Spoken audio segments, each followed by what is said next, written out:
Thank you, Ann. Thank you for joining me today. Thank you. I wanted to kind of sit down with you and find out more about Brickyard. For people, anyone who doesn't know Brickyard, can you share what it is and how it started? So, Brickyard is a co-working space in Ashburn, which is one of the suburbs of Washington, D.C. And the way that we began on this journey of Brickyard about 18 months ago was that my background is in commercial real estate and development. My area of expertise is the Dulles Corridor, Northern Virginia, and there was a gaping hole in our marketplace for our local entrepreneurs, tech startups, small businesses, those that were sort of doing the reverse in downsizing into smaller spaces. I started to research and develop the area, or research the area to see what was going on, to see what the needs, what the demographic was, what the marketplace looked like, to see if what I knew as traditional co-working could survive and thrive within the suburbs. As we sort of started to unfold into this journey of things, we realized that this was much more than just co-working. This was building a community of thinkers, innovators, creators, but they were a group of people that already had a common thread, and that was that they chose to live in the suburbs to create their lives out here, and whatever the reasons behind that, it commonly linked them. So we then began a journey of building a community of people that were looking for a work style to reflect their lifestyle. Beautiful, thank you. So you decided to start co-working after your research. How did you come about in picking this particular location, like this area? Was it like were you familiar with it? Was there some kind of research? So as I had mentioned, my background was in real estate development. My firm that I worked for, they actually are the developers in this area. So I was very familiar with what the growth was that was happening here. There was a large residential boom that was happening, but also we've seen the rise of mixed-use developments happening in the area, One Loudoun specifically in this submarket, that is offering the work, live, play mentality. So we felt that this was a great area because it was very central to most of Loudoun County. We're on the other side of 28 from Sterling. We're right down 7 from Leesburg, and then we're right in the center of Ashburn here. So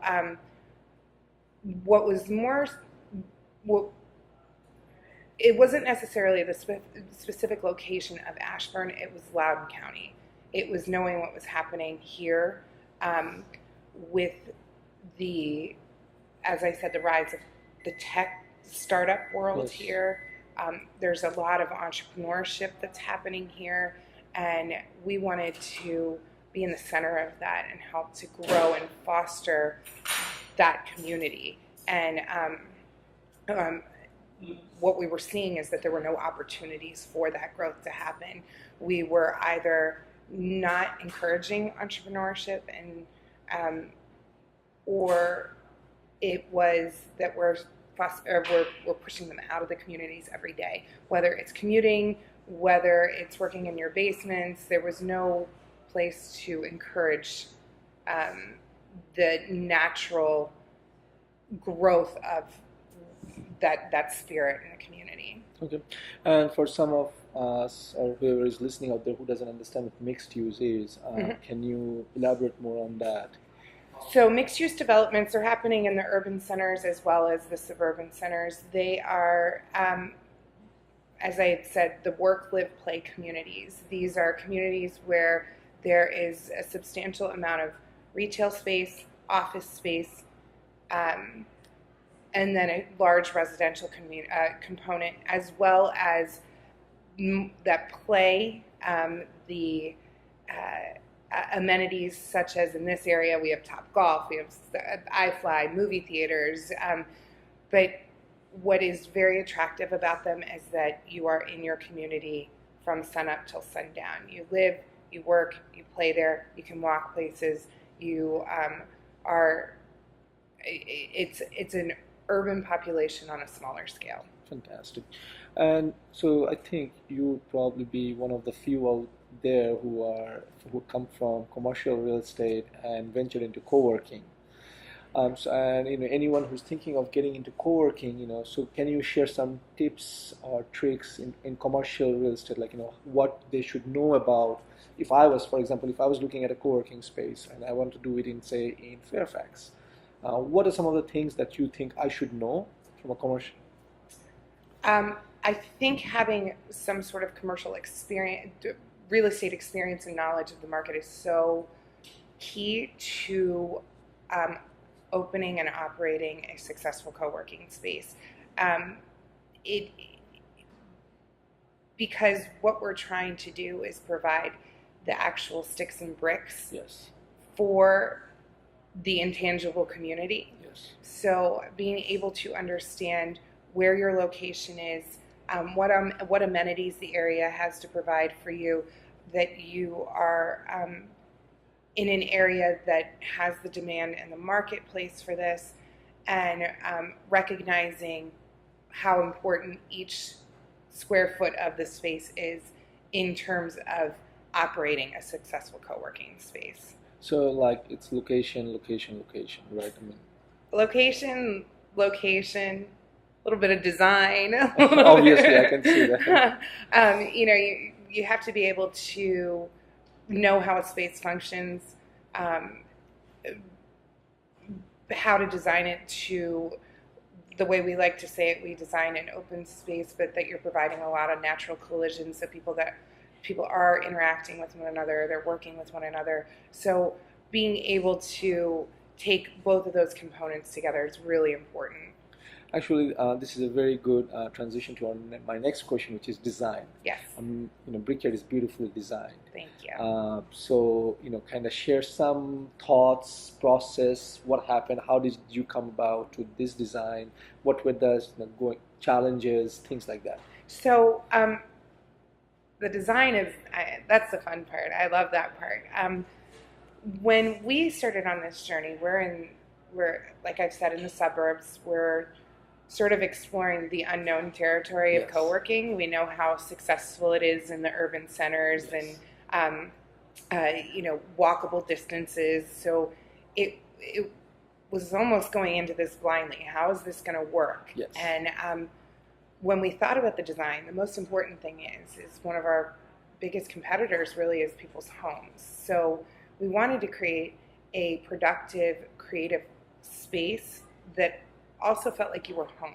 Okay. So we brought in a lot of residential pieces, a lot of residential finishes, and the first iteration of Brickyard was 3,000 square feet that we're sitting in. Yes. We tried to make 3,000 square feet as large and open as possible. So we had to balance the functional with the aesthetic pieces, and we realized that as we got to know our marketplace, the demand for more private functional spaces was so important. So we actually expanded into an additional 3,000 square feet about 6 months later, and added many more private offices, different sizes to accommodate different size teams. But that was a tall task, and being able to complement and marry the two sides together, I think it was beautifully done. So we learned a bit through our journey on how we had to design this space to make it open and collaborative as possible. Some of my favorite design aspects of the space are people ask me often, why are we called Brickyard? And there's a few stories behind it. Both my grandfathers were masons, and again, I come from commercial real estate. You think of the bricks and sticks, and my dad, and it's been very generational. But the other side of it is when you think of a brickyard, you think of people working, you think of people building things with tools. And so that's what our members are doing in here. They're just using different tools, their laptops, their tablets, whatever pieces are in their hands. So as sort of our tipping our hat to the past trades, we brought in a lot of custom pieces in here, including custom woodwork, custom steel work that we worked with the local blacksmiths and woodworkers, and they're building things with different tools as well. And Yes. we brought those pieces in to recognize those trades as well. Okay, fantastic. So, and talk about, I mean, so the workspace that I Mhm. see from here, right? Mhm. They are pretty much standard Yeah, steel case, probably you got it. desks and chairs, and then you brought in some custom pieces, and Yes. just to complement the areas. Yes, yes. So we're not innovated on the workspaces. Wouldn't pretend to. They work very well. The specifically with the workspaces, we wanted them to feel as collaborative as possible, but to have some of that to be able to have your own space as well. But and that's where you can see it's open throughout, but there are pieces. And then, like I said, we brought in a lot of these custom residential pieces. I mean, from West Elm to Restoration Hardware, we were out there to the flea markets and bringing in different pieces to sort of bring in this eclectic design, and it worked really well. And I know I couldn't be happier with the space, and we have a really positive response. Thank you. So, some of the challenges that you faced while designing that space or putting it together. Well, I think I mentioned this before. I think the biggest challenge was that we did not know what the market was going to demand. Mhm. So when you're going blindly into this, and you hope you get it right. So we knew that we had the opportunity to expand if we were creating something successful here. Thankfully, we saw extreme success in our first year, and as that success was unfolding, we realized what that demand was going to look like for the next phase. So the first challenge is that, did we do it right? Cool. The second challenge is if we didn't, how were we going to complement it on the next side? And I think when we opened the entire space, that's when that moment felt like, this is it. This is where it all makes sense. And as we explore rolling out additional locations, we really know now what was important. I will say, just to hop back a minute, definitely a lot of the design challenges that you need to recognize are some of the unsexy parts of design in terms of mechanical engineering, all of that, making sure your sound abatement is done correctly. We have had issues in the past with mechanical work, trying to keep an open space air flowing nicely, as well as in our private spaces. So those are things that you have to recognize that we learned certainly on the first part, and address them as we expanded into the next. So, just last question on design. Mhm. One of the things I've noticed in some co-working spaces, they have these sound tunnels, right? You talk on one end of the space and you can hear it on the other. Mhm. And it seems like, Brickyard doesn't have that issue. Mhm. That has been somehow figured out, right? Was that also going in? Was that a thought, or it just happened naturally? Just Oh no, it was very well thought out. We, as you can see, the way that we addressed it was bringing in the acoustic clouds, putting in carpet in specific places. All of our this comes from our development experience as well. So we build out a ton of interior spaces. We address these spaces these issues on larger scales quite often. So we were prepared to address them in these spaces. Insulating walls. A trick that we haven't yet to use certainly is white noise sound Yes. machines up in the ceilings, but we haven't hit that yet. These glass windows were thought out as well. Okay. So Beautiful. specific things that you don't really necessarily see, but I've been to spaces where people have just built it out without thinking, and then they have all these sound issues, which actually it'll kill you. Yes, it does. I mean, these are small, minor details, and Yes. that kind of goes there. Definitely. Now, the next question I have for you is probably so you are, as you mentioned, and I think you were one of the first few to do a co-working space in the suburbs. Mm. Uh, Pricing wise, I mean, how did you come up with something? Is it just like pulling a rabbit out of a hat kind of thing, or just like was there some kind of science behind it? Well, certainly there's some science behind it because this plays back to the real estate component where, we know where our rentable space is and where our fixed and our variable incomes are, or revenue streams are. But quite frankly, I don't think pricing needs to be quite innovative just because of where your location is.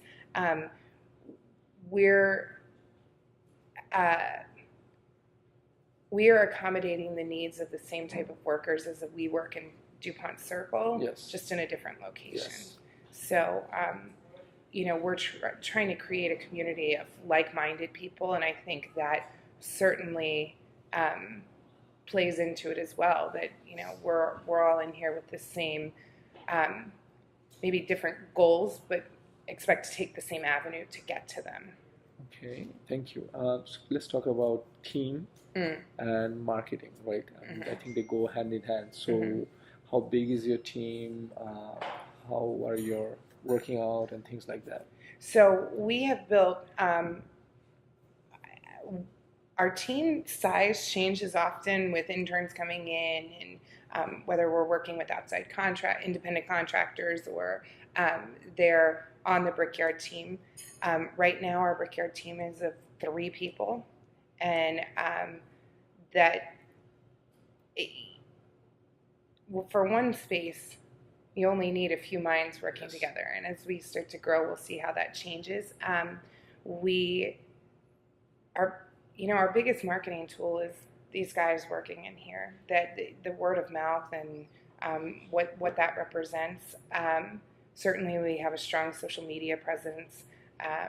We're just currently working on rolling out our next digital marketing campaign as we're at that next hump. But the team, the way that we approach it, we have somebody that focuses on our marketing, our social media, then our operations, and then the facility side, which sometimes I think can get lost in the mix. But it's very important to have somebody that knows how the space works, knows what's going on in the space, can address any issues that we have going on.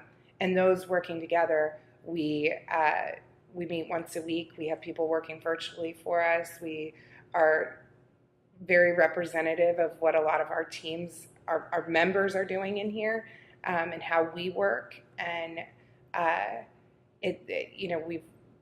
got an incredible group of people working with me, and it's the success. It's because of them that Brickyard has seen the success that we have. Great. And you did also touch about the marketing aspect of it. So I just want to kind of quickly dive into it and see, was there a specific channel or specific things you're doing to market the space, or just... So interestingly enough, I think especially when we're out in the suburbs, what's really important, what I have found to be the most important marketing tool is working with the local government organizations, the local chambers, those channels of communication that get out to the population of the county. Loudoun County Economic Development has been an incredible tool. The chamber, there's several chambers of commerce have been wonderful.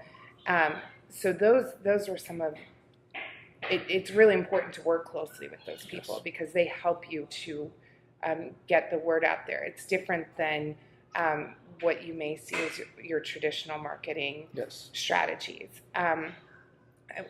Again, we do social media, our Facebook ads and things like that. But I think when I say it's the word of our members, that is the best tool we have. It really is. I mean, we sit here today and we're fully occupied. So right now, with one space, when we're fully occupied, our marketing strategy changes. Yes. But as we're getting ready to approach our additional locations, now we're going to have to look at it completely differently. And I don't know exactly what that's going to look like just yet. So great. Marketing-wise, I see you're doing something very innovative or different from what everyone else is doing. You're doing your regular social media, Facebook and whatnot, and then you're also tapping into a local chamber, which I don't think anyone else has done, or I haven't heard many people do it. So that's really innovative, I would say. Let's talk about some of the teams or members who are working here. Can you give us an overview of what kind of companies are here and why they're here? So I think our membership looks different than most people would imagine it looking like. It's very diversified. There's no median age that I could even. We have everybody out of college to empty nesters, retirees that are working on new projects. We are very cross-industry. It's not really tech-centric. It's tech-enabled workers. Everybody's working on the internet, but not necessarily your traditional tech companies. Certainly, we have a large population of tech companies, but I think you see everything from designers, developers, freelancers, remote workers for Fortune 500s, government contractors due to the nature of where we are. We have, if I could run down our offices, we have general contractors, we have commercial real estate developers, we have air cartage, we have software platforms, we have health startups. It's very diversified, which I think is wonderful, and I think it's great that all these different companies can work together and sort of go through the highs and the lows and can bounce off one another. Okay, and has there been any success stories, or how have you seen your members grow in terms of started as one person company to 10? Do you have any of those stories that you can share? Is that going to be bad? Okay. You shouldn't pick it up. Sorry. You should be fine. Do you want to ask that question again? Sorry. Okay. Do you have any success stories or anything, member growth stories that you can share? We have incredible growth stories in here.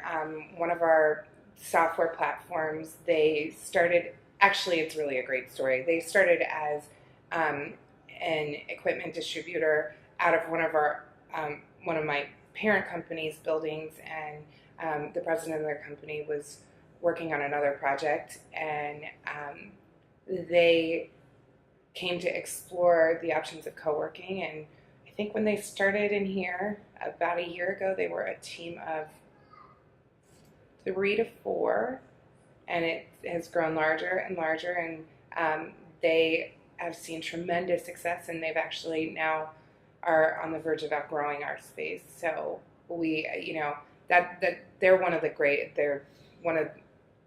the stories of what Brickyard really is about. But we see it on every level. So, success looks very different. It's not just about growing in size or in revenue or whatnot. It could be anything. And, we see a lot of our members recognized locally and internationally. It depends on what they're doing. So it's exciting, and it's exciting to enjoy that success with them.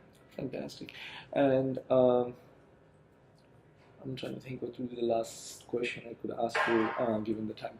So I think the last question I would ask you is if someone's thinking of going into co-working in a suburb area, what are your advices and what are the areas that they should not go in? Something, a parting thought.